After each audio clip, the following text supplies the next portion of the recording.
Hello students, मैं doctor Kiran Thak, department of botany, Meera girls college Udaipur. Students, हमने अपनी प्रीवियस क्लास में एल्बुगो का पार्ट 1 देखा था, जिसके अंतर्गत हमने उसका क्लासिफिकेशन, उसकी इकोनॉमिक इम्पोर्टेंस और सिम्टम्स, थैलेस स्ट्रक्चर के बारे में अध्ययन किया था। आज हम इसके रिप्रोडक्शन के बारे में अध्ययन करेंगे। ये स्लाइड जो आपको दिखाई दे रही है बच्चों, ये ए सेक्शुअल रिप्रोडक्शन के दौरान जो इन्फेक्शन होता है या लीफ में जो सिम्टम्स बनते हैं, उस लीफ का एक सेक्शन दिखाया गया है, जिसमें ये आपको यहाँ पर ये बहुत सारी कोरिडिया दिखाई दे रहे हैं और एपिडर्मिस इसकी रप्चर हो गई है। दूसरा सिम्टम्स सेक्शुअल रिप्रोडक्शन के दौरान जो ऊस्पोर बनते हैं उसका दिखाया है सेक्शन का, और इसमें आपको जो डार्क कलर के जो स्ट्रक्चर्स दिखाई दे रहे हैं, दीज आर द ऊस्पोर्स। अब हम बात करते हैं इसके रिप्रोडक्शन के बारे में। एल्बुगो के अंदर जनन अर्थात reproduction A sexual and sexual दोनों ही मेथड्स के द्वारा होता है और दोनों के अलग अलग प्रकार के सिम्टम्स उत्पन्न होते हैं। पहले हम बात करते हैं ए सेक्शुअल रिप्रोडक्शन की, अर्थात अलैंगिक जन्म। एल्बुगो के अंदर ए सेक्शुअल रिप्रोडक्शन कोरिडिया नाम प्रकार के स्पोर्स के द्वारा होता है, जो कि अनफेवरेबल या इसकी ड्राई कंडीशन के दौरान डेवलप होते हैं इसके अंदर ये। और एक्चुअल में क्या होता है कि जब ए सेक्शुअल रिप्रोडक्शन होता है तो जो स्पोर्स बनते हैं वो कोरिडिया की तरह भी एक्ट कर सकते हैं और स्पोरेंजिया की तरह भी कार्य कर सकते हैं। ये डिपेंड करता है कि कंडीशन किस प्रकार की, फेवरेबल कंडीशन है या अनफेवरेबल कंडीशन है। तो पहले हम इसका डेवलपमेंट देख लेते हैं। तो जब सुटेबल कंडीशन होती है तो जो स्टोमेटा के थ्रू जर्मिनेशन जर्म ट्यूब बनती है और स्टोमेटा के थ्रू ये एंटर करती है, जो स्पोर जब जर्मिनेट करता है, इन्फेक्शन जब कॉज करता है, और अंदर जाने के बाद स्टोमेटा के थ्रू जब ये अंदर जाता है ठोस टिश्यू के अंदर, तो ये अपना माइसीडियम अर्थात तंतुओं का निर्माण करता है और एक कवक जाल का निर्माण करता है। तो ये सब कंडीशन जब है जब जो सरसों की जब प्लांट खेत में उग रहा है या जिस प्लांट पे ये इन्फेक्शन करता है वो प्लांट उग रहा है उस समय, और हम क्योंकि यहाँ सरसों को ही एक एग्जाम्पल की तरह मान रहे हैं तो आगे हमको समझ में आएगा अच्छे से। तो जब सरसों की लीफ ग्रो कर रही होती है उस समय ये इन्फेक्शन जैसा शुरू हुआ, तो सबसे पहले क्या होता है कि इसमें जो लीफ की जो लोअर एपिडर्मिस है वहाँ पर ये माइसीडियम बहुत ज़्यादा ग्रो करते हैं, और क्योंकि उनको आगे स्पोर बनाने की तैयारी करनी है तो ये होस्ट टिश्यू से, होस्ट की सेल से अपने हॉस्टोरिया प्रोड्यूस करके उसमें होस्ट सेल में एंटर करके उससे खूब सारा मात्रा में भोजन प्राप्त कर लेते हैं, भोजन इकट्ठा कर लेते हैं। और जब सफिशिएंट मात्रा में इनमें न्यूट्रिशन आ जाता है तो ये माइसीडियम जो होता है वो थोड़ा मैच्योर होने लग जाता है और ये लीफ की लोअर एपिडर्मिस की तरफ ज़्यादा इकट्ठे हो जाते हैं, एक मैट लाइक स्ट्रक्चर, एक झाल की तरह स्ट्रक्चर बनाते हैं। फिर जब लोअर एपिडर्मिस की तरफ खूब सारे इकट्ठे हो जाते हैं एक पर्टिकुलर जगह पर जहाँ पर सीवियर इन्फेक्शन हो जाता है, तो इकट्ठे होने के पश्चात फिर इनके कुछ जो माइसीलियम होते हैं वो ऊर्ध्व हो जाते हैं, अर्थात एपिडर्मिस के जस्ट 90 डिग्री एंगल पर ये ऊर्ध्व हो जाते हैं। और जो ऊर्ध्व हो जाते हैं उन जो माइसीलियम है कवक तंतु, सॉरी जो कवक तंतु, उनको हम क्या कहते हैं, स्पोरेंजियोफोर कहते हैं, क्योंकि ये अब आगे जाकर के ये स्पोरेंजियम का निर्माण करते हैं। यदि कोरिडिया की तरह कार्य करेंगे तो हम इन्हें कोरिडियोफोर भी कह सकते हैं। तो अभी हम पहले स्पोरेंजियोफोर देख लेते हैं। स्पोरेंजियोफोर अब क्या हुआ कि एक प्रकार से ये तंतु का वह भाग है जो कि शीर्ष का भाग है और ऊपर से ये फूला हुआ होता है। इस स्पोरेंजियोफोर की जो शक्ल है वो एक प्रकार से क्लब शेप्ड होती है, अर्थात हनुमान जी का जो गदा होता है ना, गोटा, उसकी तरह ऊपर से फूला हुआ होता है। अभी हम पिक्चर में भी देखते हैं, मैं थोड़ा यहाँ डायग्राम आपको ड्रॉ करके बताती हूँ। इस प्रकार से ये फूला हुआ भाग होता है और ये स्पोरेंजियोफोर कहलाता है। बाकी माइसीलियम तो इसमें सिंपल चल रहा है, लेकिन कुछ माइसीलियम ऐसे ऊर्ध्व हो जाते हैं और ऊपर का भाग उनका ये फुला हुआ हो जाता है। इस प्रकार से ये डेवलप हो जाते हैं। तो ये क्या है, इसके स्पोरेंजियोफोर हैं।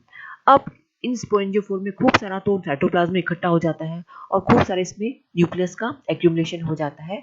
और ये जो स्पोरेंजियोफोर का जो ऊपर का जो भाग है, पोर्शन है, जो कि फुला हुआ पोर्शन दिखाई देता है, इसमें बाद में जाकर के कंस्ट्रिक्शन डेवलप हो जाता है नीचे की तरफ यहाँ पर, और ये ऊपर वाला भाग ये तो नीचे वाला भाग स्पोरेंजियोफोर कहलाएगा और ये बाद में जाकर स्पोरेंजियम का निर्माण करता है। अभी आप इस पिक्चर में देख सकते हैं, मैं आपको यहाँ दिखाती हूँ यहाँ पर, जैसे कि ये स्पोरेंजियम का निर्माण हुआ है यहाँ पर, ये स्पोरेंजियोफोर नीचे वाला पोर्शन है और ये एक स्पोरेंजियम है, ये स्पोरेंजियम, एक स्पोरेंजियम, फिर ये दूसरा स्पोरेंजियम, या इसको यदि हम कोनिडिया भी कह सकते हैं, ये कोनिडिया है, ये दूसरा कोनिडिया है। और इस पिक्चर में आप देख रहे हैं यहाँ पर ये स्पोरेंजियोफोर है, ये होस्ट के टिश्यूज हैं जिसके अंदर माइसीलियम रेमिफाई ग्रो कर रहा है, और कुछ जो है माइसीलियम के जो मतलब हाइफी जो है वो ऊपर की तरफ ऊर्ध्व खड़े हो गए हैं, सीधे हो गए हैं। एपिडर्मिस, यहाँ पर ये एपिडर्मिस दिखाई दे रही है। तो इस प्रकार से इसमें ये दिखाई देता है। तो अब डेवलपमेंट कैसा हो रहा है उसके बारे में हम पढ़ रहे हैं। तो सबसे पहले तो क्या होता है कि ये स्पोरेंजियोफोर का ऊपर वाला भाग फूला हुआ हो गया, देन साइटोप्लाज्म हो गया, इसके अंदर न्यूक्लियस खूब सारे इकट्ठे हो गए, और फिर जब ये पूरा अच्छे से डेवलप हो जाएगा तो यहाँ पर कंस्ट्रिक्शन, एक सेपरेशन वॉल बन जाएगी, जिसको कि हम डिसजंक्टर भी कह सकते हैं या सेपरेशन डिस्क भी कह सकते हैं। तो एक ये स्पोरेंजियम बन गया। अब क्या होता है, इसमें सक्सेसिव चेन में स्पोरेंजियम का निर्माण होता है। किसके ऊपर? स्पोरेंजियोफोर के ऊपर। वो कैसे होता है? सबसे पहले एक स्पोरेंजियम का डेवलपमेंट हुआ और ये ऊपर की तरफ खिसक जाता है, और नीचे की तरफ फिर यहाँ नीचे की जो स्पोरेंजियोफोर की जो ये ऊपर वाला भाग है, अर्थात यूँ कह सकते हैं कि जो फर्स्ट स्पोरेंजियम है उसके नीचे वाला जो भाग है वहाँ पर एक अगेन एक स्पोरेंजियम का निर्माण होता है, और फिर एक सेपरेशन डिस्क बन जाती है। तो इस प्रकार से चेन में खूब सारे ऐसे स्पोरेंजियम का निर्माण हो जाता है, और ये इसके नीचे के पोर्शन पे क्या लगा हुआ होता है? स्पोरेंजियोफोर लगा हुआ होता है।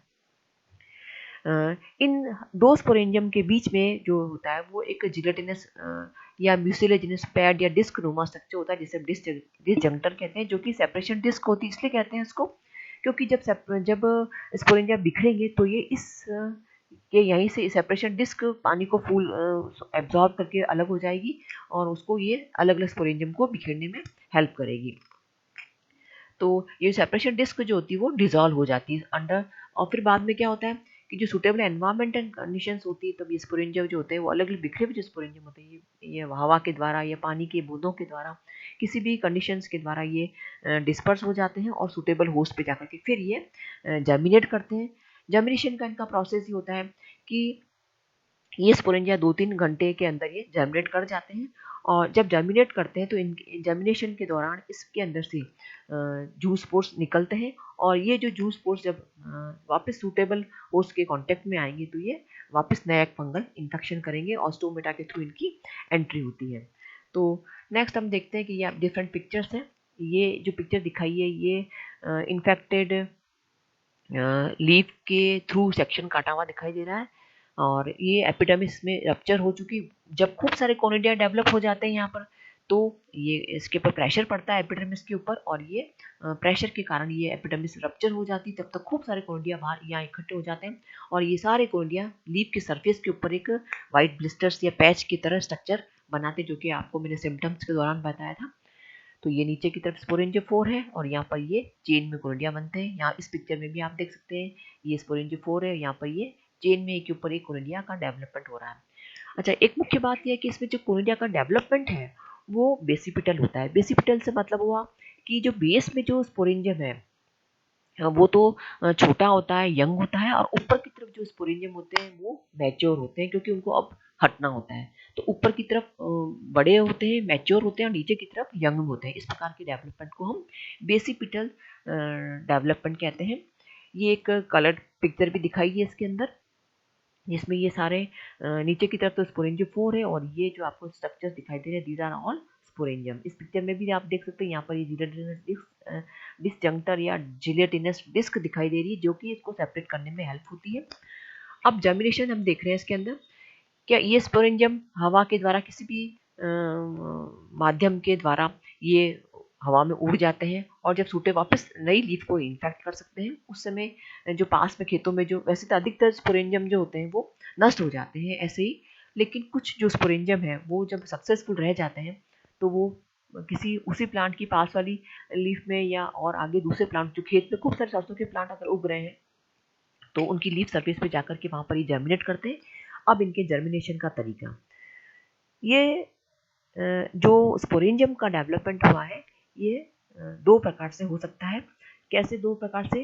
कि यदि फेवरेबल कंडीशन है तब तो ये स्पोरेंजियम की तरह एक्ट करेंगे और इसके अंदर जूस स्पोर का निर्माण होता है, और यदि अनफेवरेबल कंडीशन है तो ये जूस स्पोर का निर्माण नहीं करते, और स्पोरेंजियम जो बना है वो सीधा कोनिडियम की तरह कार्य करेगा, और एक जर्म ट्यूब के द्वारा जर्मिनेट होकर के, अंकुरित होकर के स्टोमेटा से एंटर करके होस्ट के अंदर माइसीडियम का निर्माण करता है। तो क्या बात हुई इसके अंदर। और जब ये कोनिडियम की तरह एक्ट करेगा तो नीचे जो स्ट्रक्चर है जो माइसिलियम का, वह भाग जो उसको उत्पन्न कर रहा है वो क्या कहलाएगा, कोनिडियोफोर कहलाएगा। तो अधिकतर हम कह सकते हैं कि ये कोनिडियम भी हो सकता है या ये स्पोरेंजियम भी हो सकता है।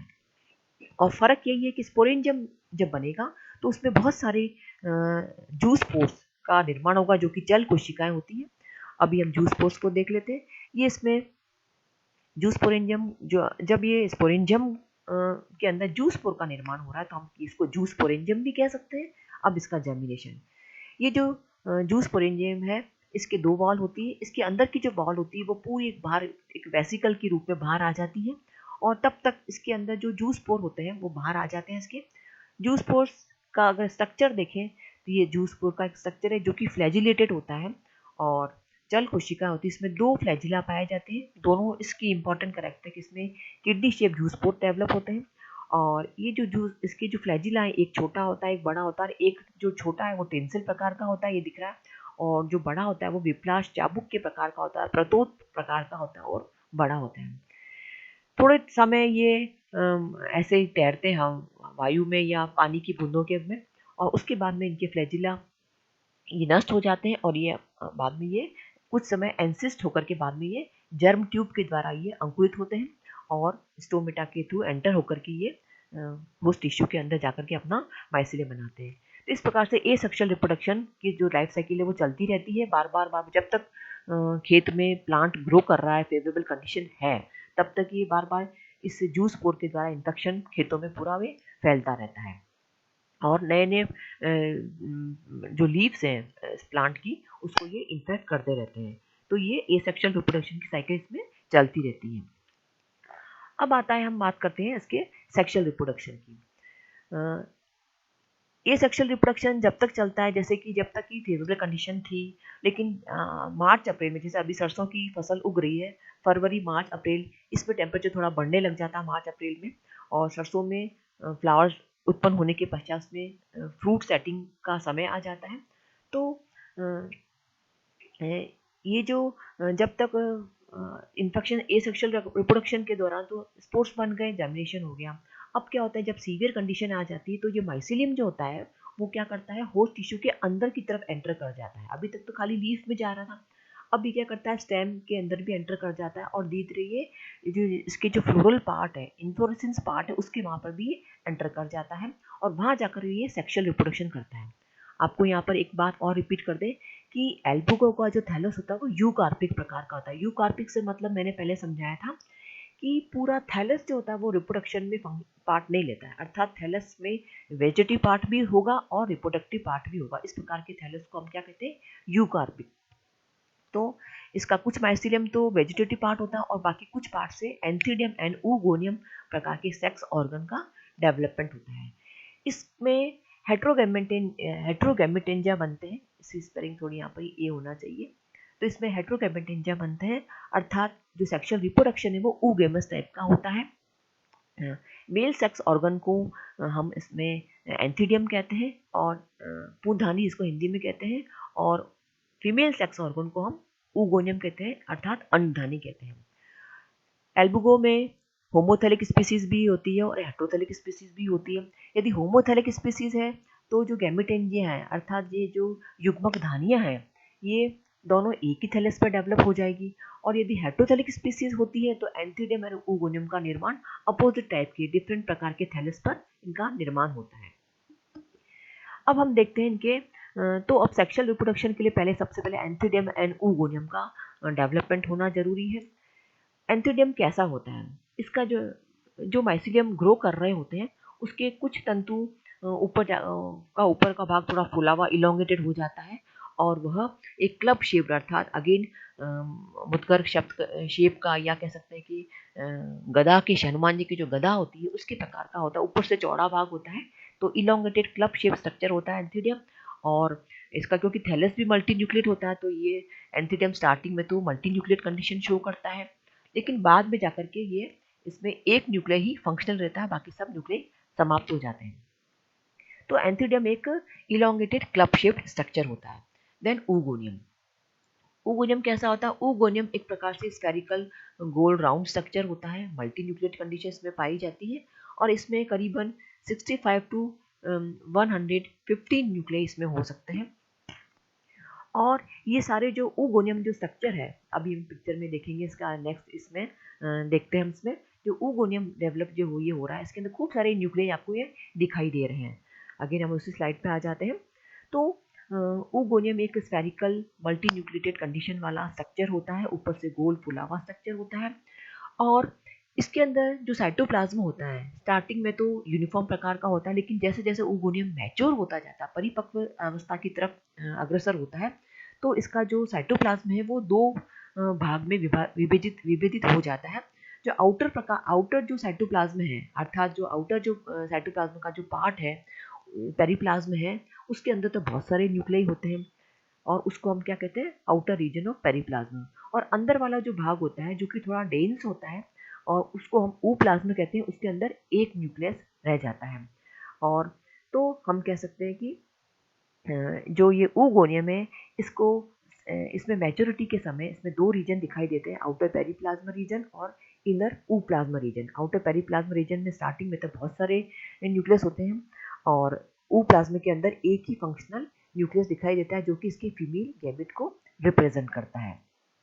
लेकिन जब और भी मैच्योरिटी आ जाती है तो पेरिप्लाज्म के सारे जो न्यूक्लियस होते हैं वो तो नष्ट हो जाते हैं और सेंट्रल में ooप्लाज्म के अंदर एक फंक्शनल न्यूक्लियस रह जाता है जो कि इसकी फीमेल गैमेट को रिप्रेजेंट करता है।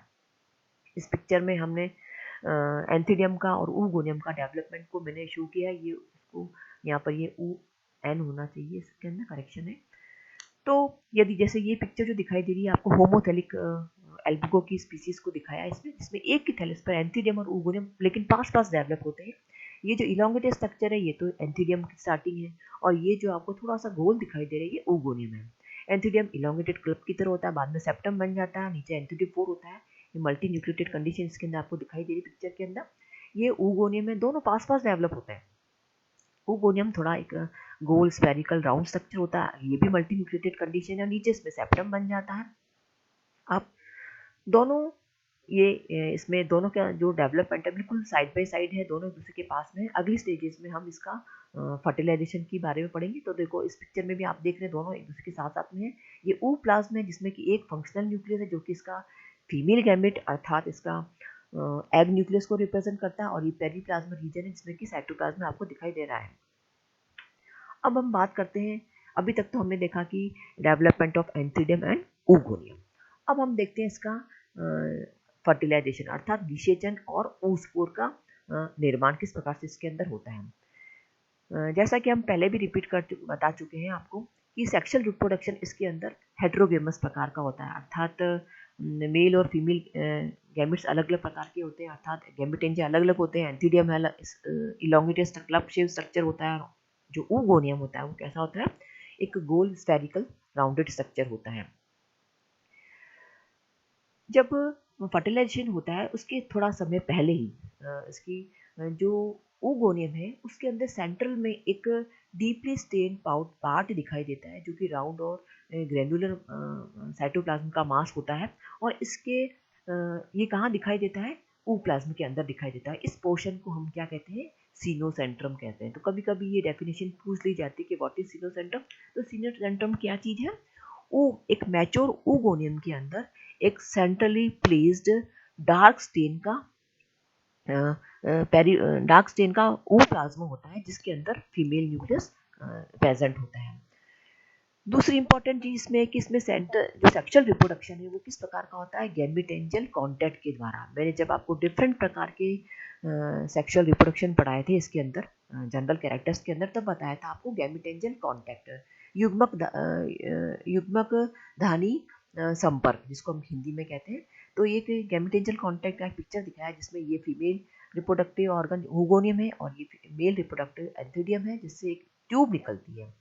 इस गैमेटेंजियल कांटेक्ट की विशेषता है कि इसमें एंथिडियम से एक फर्टिलाइजेशन ट्यूब निकलती है और वो oogonia के ooप्लाज्मिस में जाकर के फट जाती है। अब इसमें कैसे होता है हम देख रहे हैं। तो अभी बताया आपको कि गैमेटेंजियल कांटेक्ट के द्वारा इसमें सेक्सुअल रिप्रोडक्शन मतलब फर्टिलाइजेशन होता है इसके अंदर।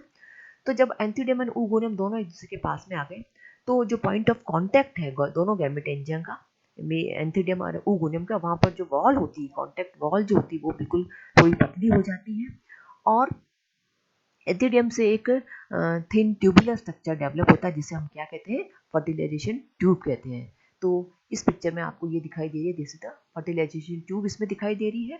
और ये फर्टिलाइजेशन ट्यूब क्या करती है, इस oogonia, क्योंकि दोनों पास पास तो आए गए, इस oogonia के जो कॉन्टेक्ट पोर्शन है वहाँ उसके पेरीप्लाज्म और इसके ooप्लाज्म को भेजती हुई अंदर की तरफ एंटर कर जाती है। और इसकी टिप पर ये फीमेल न्यूक्लियस अर्थात female gamete, sorry mail nucleus अर्थात इसमें मेल गैमेट होता है यहाँ पर। बाद में जाकर के ये इसकी ट्यूब का जो टिप का जो पोर्शन है ये डिसॉल्व हो जाता है और it will liberate male nucleus in the ooplasm of this oogonia। इसके अंदर यहाँ पर ये मेल न्यूक्लियस को फ्री कर देता है और दोनों न्यूक्लियस जो होते हैं मेल और फीमेल न्यूक्लियस के ooप्लाज्म के अंदर आ जाते हैं, oogonia के ooप्लाज्म के अंदर आ जाते हैं। अब इसमें नेक्स्ट स्टेप होती है, ये तो हुआ दोनों के प्लाज्मोगेमी जिसको हम बोलते हैं, जो कि सेक्सुअल रिप्रोडक्शन की फर्स्ट स्टेप होती है। अब नेक्स्ट स्टेप क्या होगी इसके अंदर, कैरियोगेमी। अब जो मेल और फीमेल न्यूक्लियस है दोनों फ्यूज हो जाएंगे, कैरियोगेमी इसमें होएगी और उसकी वजह से, फ्यूजन होने की वजह से एक द्विगुणित युग्मनज अर्थात डिप्लॉइड जाइगोट का निर्माण होता है, जो कि आगे जाकर के एक ऊस्पोर में डेवलप हो जाता है। ऊस्पोर में डेवलप कैसे होता है, तो जाइगोट क्या करता है, वॉल को सीक्रेट करता है और उसके ऊपर थिक प्रोटेक्शन, क्योंकि इसको रेस्टिंग स्पोर के रूप में बाद में जाके रहना है कुछ समय के लिए, तो इस डिप्लॉइड जाइगोट के ऊपर वॉल का सिक्रीशन होता है जो कि 2 से 3 लेयर थिक वॉल होती है और जो कि डार्क ब्राउन कलर की होती है। इसकी जो बाहर की जो लेयर है oospore की, वो एक्सोस्पोरियम कहलाती है, जो कि थिक होती है, वार्टी होती है और ट्यूबरकुलेटेड होती है।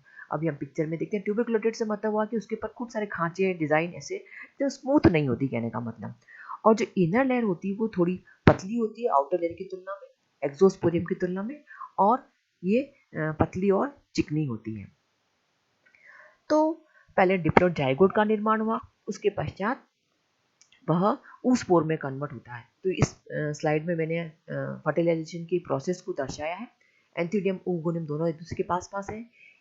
थोड़ा ये भी बता दें यहाँ पर कि जो oogonia होता है, दोनों के जो पॉइंट ऑफ कांटेक्ट है वहाँ पर oogonia से एक पेपिला स्ट्रक्चर दिखाई देता है, जहाँ पर कि एंथीडियम की जो ट्यूब है वहाँ एंटर करेगी। यहाँ पर इस एंथीडियम से एक फर्टिलाइजेशन ट्यूब का निर्माण हुआ। यहाँ पर इसमें फीमेल, इसका मेल न्यूक्लियस भी इसमें टिप पे इस पे दिख रहा है आपको। और अंदर जा करने के बाद में ये क्या हो रहा है, यहाँ पर इसकी ट्यूब का जो टिप है वो बस्ट हो जाता है और इससे क्या होता है, इसका जो मेल न्यूक्लियस है, मेल गैमेट है, वो अंदर जाके फ्री हो जाता है और बाद में ये एंथीडियम का जो प्रोटोप्लाज्म है ये इसके अंदर चला गया, तो ये खाली हो गया पूरा और ये बाद में एंथीडियम का कोई रोल नहीं है, ये नष्ट हो जाता है। अब खाली जो फर्दर डेवलपमेंट होगा ये oogonia का ही होगा। इसका ये अब डिप्लॉइड न्यूक्लियस का डेवलपमेंट हो गया, इसके अंदर फ्यूजन कैरियोकेमी हो गई इसके अंदर, और इसके बाहर जो वॉल है वो एक्सोस्पोर कहलाती है और ये अंदर वाली जो वॉल है वो एंडोस्पोर या एक्सोस्पोरियम या एंडोस्पोरियम भी कहलाती है। तो अभी हमने पढ़ा कि oospore का निर्माण, अर्थात oospore क्या चीज है, एक प्रकार का रेस्टिंग स्पोर होता है जो कि कई महीने तक पड़ा रहता है। और ये oospore का निर्माण कब होता है, जब फसल पक जाती है। जब फसल पक जाती है, नष्ट हो जाती है, लास्ट में फ्लावरिंग में फ्रूट बनने का समय आ जाता है। अब नई फसल अगले साल जब ग्रो करेंगे तो तब तक ये जो स्पोर्स होते हैं, जो उस स्पोर्स होते हैं, रेस्टिंग स्पोर्स होते हैं, ये या तो सड़ी गली पत्तियों के साथ में नीचे जमीन में ही पड़े रहते हैं और जब होस्ट टिश्यू डैमेज हो जाता है तो ये वहीं उसी रूप में ये पड़े रहते हैं। थोड़ा सा ये भी बता दूं कि जब सेक्सुअल रिप्रोडक्शन हो रहा होता है तो ये मोस्टली फ्लोरल पार्ट को इन्फेक्ट करता है। तो जब फ्लोरल पार्ट को जब इन्फेक्ट करता है तो उस समय क्या होता है कि जो सेल्स होती है फ्लोरल पार्ट की, उसकी एक्सेसिव सेल की ग्रोथ होना शुरू हो जाती है, जिससे एक प्रकार की एबनॉर्मलिटी डेवलप हो जाती है और फ्लावर का जो पैटर्न है डेवलपमेंट का वो नॉर्मल ना होकर के एबनॉर्मल हो जाता है। उसमें जैसे स्टेमिन भी मोटे हो गए और उसका जो पेडिंकल है, पेडिसेल है, ये सब थिक फ्लैशी हो जाते हैं, एबनॉर्मल इनमें बेंडिंग हो जाती है, विकृति आ जाती है और स्टैगर हेड बन जाते हैं और फ्लावर में नॉर्मल फ्लावर न बन के तथा नॉर्मल सीड न डेवलप होकर के इसमें एबनॉर्मल आ जाती है, सब कुछ एबनॉर्मल कैरेक्टर्स इसमें डेवलप हो जाता है। इसको हम हाइपरट्रॉफी या स्टैगर्ड हेड भी कहते हैं, जो कि आपको मैंने फर्स्ट स्लाइड में आपको मैंने दिखाया था। मैं वापस आपको फर्स्ट स्लाइड दिखा देती हूँ यहाँ पर।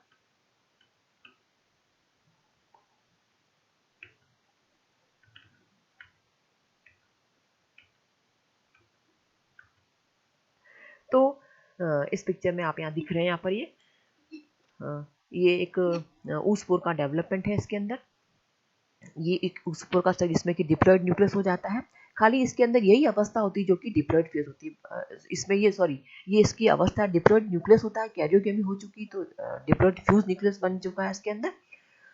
और ये पूरे एक ऊसपोर का स्ट्रक्चर एक्सोस्पोरियम और एंडोस्पोरियम में, जो एक्सोस्पोरियम में थोड़ा सा वार्टी प्रकार का कह सकते हैं कि ये ट्यूबरकुलेटेड। अभी आपको मैंने बताया था कि ये ऐसे खांचे नुमा, स्मूथ वॉल नहीं होती इसकी, वॉल जो होती है वो ऐसे खांचे नुमा ट्यूबरकुलेटेड होती है। ये इसका अलग अलग इसमें स्ट्रक्चर दिखाई दे रहा है। अब ऊसपोर जब फेवरेबल कंडीशन होगी, जब नेक्स्ट सरसों के उगने का सीजन आएगा और जब प्लांट ग्रो करेगा, उस केस में इसका जर्मिनेशन होगा फेवरेबल कंडीशन के अंदर।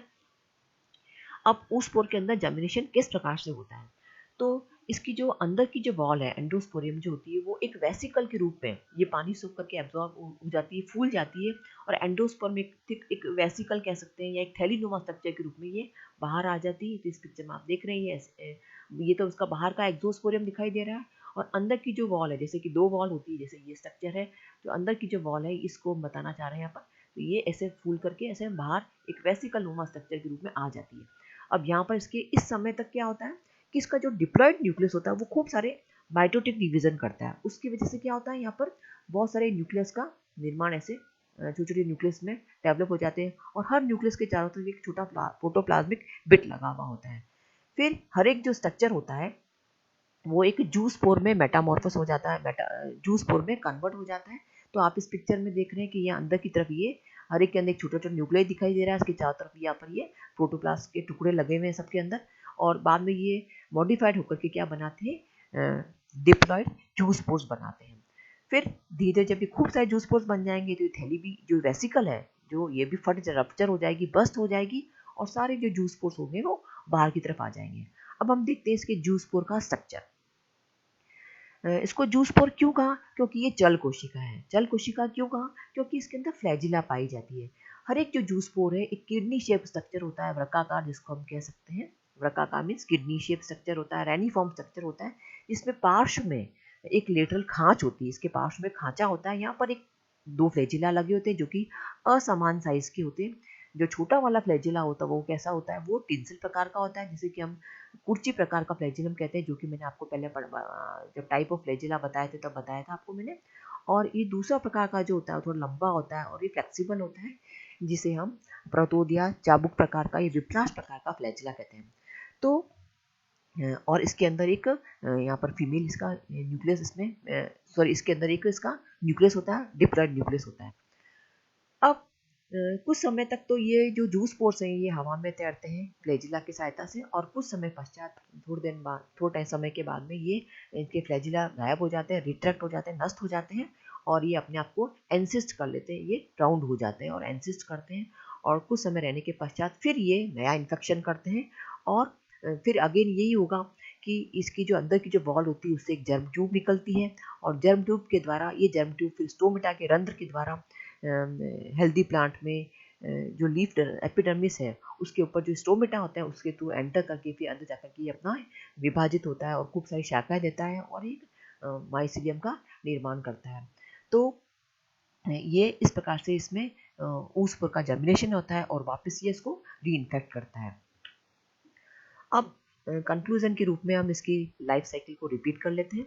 आपको मैंने ये भी बताया था कि इसके अंदर एल्बुगो के अंदर जो लाइफ साइकिल का जो पैटर्न है वो कैसा होता है, हैप्लोबायंटिक डिप्लॉयड, अर्थात लाइफ फॉर्म तो एक ही है लेकिन जो मेजर जो डोमिनेटिंग फेज है वो क्या होता है, डिप्लॉयड अवस्था में अधिकतर रहता है। बाकी नॉर्मली जो सारी जो फंजाई है, अधिकांश जो फंजाई है वो कैसी होती है, हैप्लोबायंटिक हैप्लॉइड प्रकार की। लेकिन एल्बुगो मैंने आपको स्टार्टिंग में भी कहा था इसमें बहुत सारे कैरेक्टर्स, ओमाइसिटीज के बहुत सारे कैरेक्टर्स जो हैं वो नॉर्मल फंजाई से बिल्कुल डिफरेंट होते हैं, जैसे कि सेल्यूलोज की बना होना, और इसके अंदर जो लाइफ साइकिल है वो हैप्लोबायोटिक डिप्लॉयड प्रकार का, थैलस जो वो डिप्लॉयड प्रकार का होना, ऐसे बहुत सारे कैरेक्टर्स मैंने आपको पहले बताए थे। तो यहाँ पर मैं शॉर्ट में बता देती हूँ आपको। इसका डिप्लॉयड सोमेटिक माइसिलियम नॉर्मल जो मेजर इसका फेज होता है वो इस प्रकार से होता है, और इसमें ए सेक्शुअल स्पोर्स का निर्माण होता है और बार बार ये साइकिल जो होती है वो रिपीट होती है। ये मैंने आपको ग्राफिक रिप्रेजेंटेशन बताया, यहाँ पर मैं डायग्राम के थ्रू आपको बताऊंगी इसके अंदर, और इसमें हम ज़्यादा इसको क्लियर देख सकते हैं। तो ये इसका सोमेटिक माइसिलियम है जो कि कैसा होता है, डिप्लॉयड प्रकार का, 2n प्रकार का, अर्थात द्विगुणित, इसके अंदर द्विगुणित इसमें केंद्रक होता है। ये आपको ए सेक्शुअल रिप्रोडक्शन करता है, ये सेक्शुअल रिप्रोडक्शन का चक्र दिखाई दे रहा है आपको।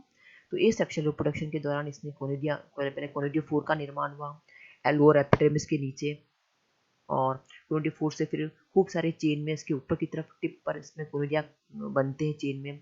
फिर ये थोड़े मैच्योर हो जाते हैं, प्रेशर डालते हैं तो एपिडर्मिस फट जाती है, यहाँ पर सारे स्पोरेंजियम बाहर आ जाते हैं जो कि वाइट ब्लिस्टर्स प्रकार के सिम्टम्स दिखाई के रूप में दिखाई देते हैं। फिर ये स्पोरेंजियम या तो कोनिडियम की तरह काम करेंगे या जूस स्पोरेंजियम की तरह कार्य करेंगे। कोनिडियम की तरह कार्य करते हैं तो सीधे ही एक जर्म ट्यूब की तरह जर्मिनेट कर जाते हैं।